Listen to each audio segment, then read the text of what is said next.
Културниот клуб Ванчо Михајлов од Битола ќе биде избришан од Централен регистар. Министерот за правда Кренар Лога денеска го потпиша решението со кое се одбива барањето за користење на името на оваа контроверзна личност во називот на здруженијето. Ваквата одлука следи откако владината комисија за именување даде негативно мислење затоа што Михајлов е близок на фашистичката идеологија, што е провокација за македонскиот народ. Комисијата за употреба на имење на личности во образложението за негативното мислење наведе дека именувањето на какво било здружение на граѓани со името Иван Ванчо Михајлов представува навреда и провокација на националните чувства на македонскиот народ, со оглед на неговото јавно и постојано негирање на македонскиот идентитет, јазик и култура.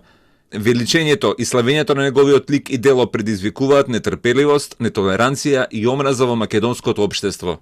Со работа ќе престане и бугарскиот клуб Цар Борис III во Охрид, откако денеска Централен регистар донесе решение со кое се одби барањето за негова пререгистрација, затоа што членовите на здруженијето не ја доставија потребната документација.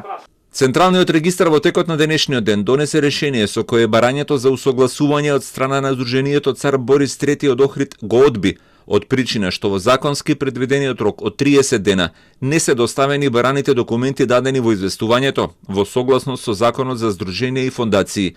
За донесената одлука Централниот регистар ќе го извести и Министерството за правда за негово понатамошно постапување. Бугарските клубови имаа рок до 16 февруари да ја усогласат работата со измените во Законот за здруженија и фондации донесени лани во ноември, според кој во називот не можат да користат имиња на личности што се поврзуваат со верска, национална, етничка нетрпеливост, омраза, геноцид, подршка на нацизам и фашизам. За здруженијето Ванчо Михајлов постапка поведе и Комисијата за заштита од дискриминација, но тоа не ги спроведе нивните препораки и не ги отстрани спорните содржини од името програмата и социјалните мрежи, поради што е поднесена прекршочна пријава. А обвинителството постапува и по кривична пријава за председателот на клубот, кој е осомничен за ширење расизам и ксенофобија преку компјутерски систем.